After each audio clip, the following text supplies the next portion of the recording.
여자여 내 믿음이 크도다. 그녀가 믿음을 인정받았을 때 귀신 들린 딸은 다른 곳에 있었지만 온전히 치료되었습니다.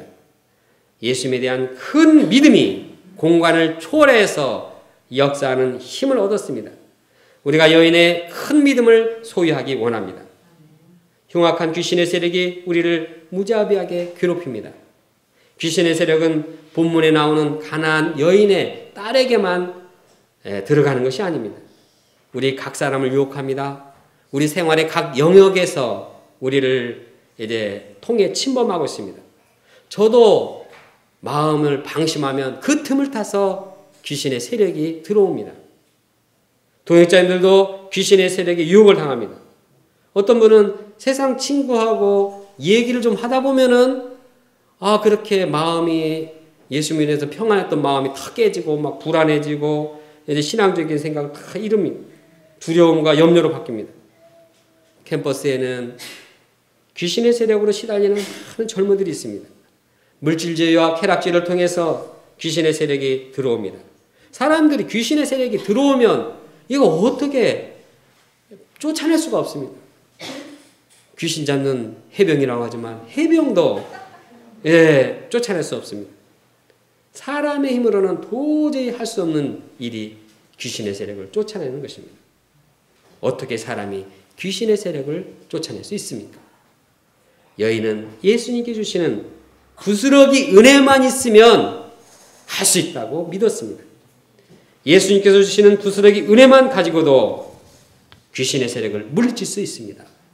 예수님께서 부스러기처럼 한마디 던져주는 그 말씀만 영접해도 온전하게 됩니다. 한마디 말씀만 마음으로 영접해도 귀신의 세력을 물리칠 수 있습니다. 친구들과 양들의 내면에 있는 귀신의 세력도 예수님께서 부스러기 은혜를 주시는 부스러기 은혜를 영접하면 그들도 회복됩니다. 우리가 예수님께서 주시는 부스러기 은혜에 놀라운 능력이 있음을 믿는 큰 믿음을 가져야겠습니다.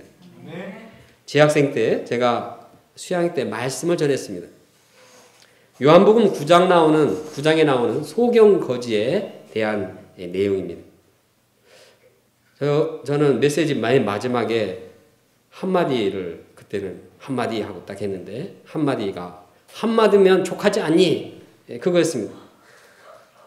이걸 듣자 청중들이 하고 한바탕 웃었습니다. 내용과는 다른 생뚱맞은 한마디라서 그런 것이라고 생각됩니다. 그때 저는 왜 그 한마디를 썼을까? 그때 하도 화끈거려가지고 내가 뭐 웃기려고 하지도 않았는데 한마디를 듣고 내가 또 왜 그 말을 썼는가 생각을 해봅니다. 그때 당시에 저는 성경 전반에 대한 그 지식이 없었습니다. 성경에 대해서 아는 내용이 별로 없었습니다. 그러나 저는 예수님께 주시는 한마디 말씀이면 모든 문제는 해결된다는 믿음은 있었습니다. 한마디 말씀을 듣고 예수님을 영접했습니다. 한마디 말씀으로 내면 문제와 실제 문제를 해결할 수 있었습니다. 한마디 살아있는 말씀을 전함으로 양들을 섬겼습니다. 당시 한마디 말씀만 있으면 된다는 믿음으로 충만해서 목자 생활을 했습니다. 그러다 보니 한마디가 그렇게 나왔습니다. 곰곰이 생각해 볼 때 지금도 그런 믿음이 필요하다고 생각이 듭니다.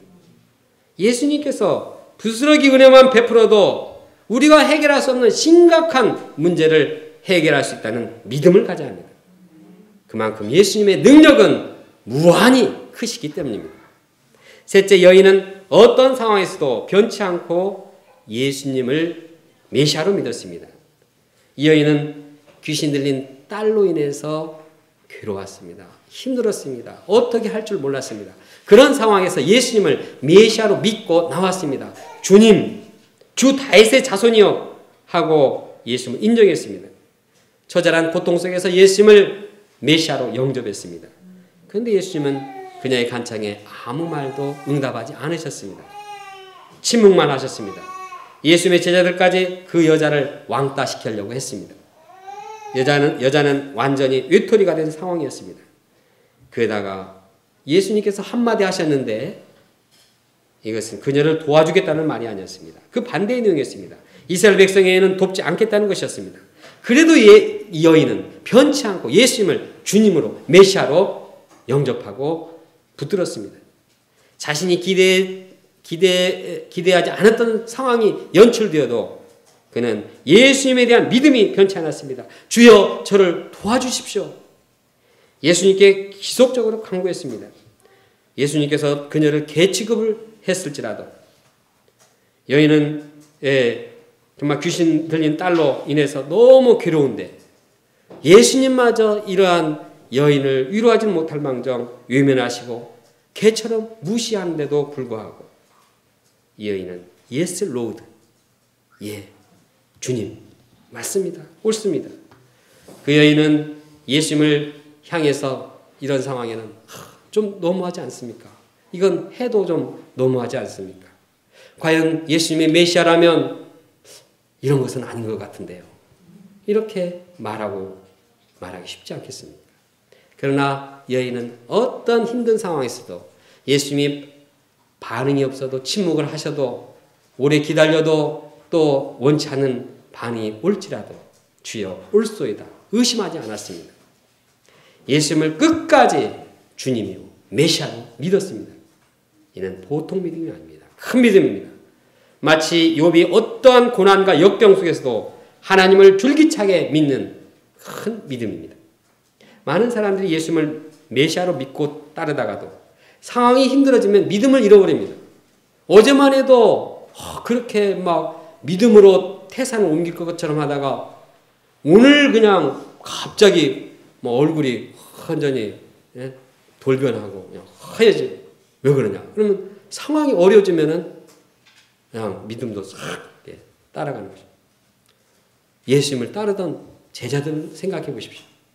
그들은 예수님과 한 배 있었음에도 불구하고 광풍에 만나 막 상황이 어려워지니까 완전히 막 죽을 상을 졌습니다. 예수님에 대한 믿음이 사라졌습니다. 그래서 두려워 죽겠다고 호들갑을 떨었습니다. 예수님께서는 그들을 책망하셨습니다. 어찌하여 무서워하느냐? 믿음이 작은 자들아, 믿음이 없는 자들아.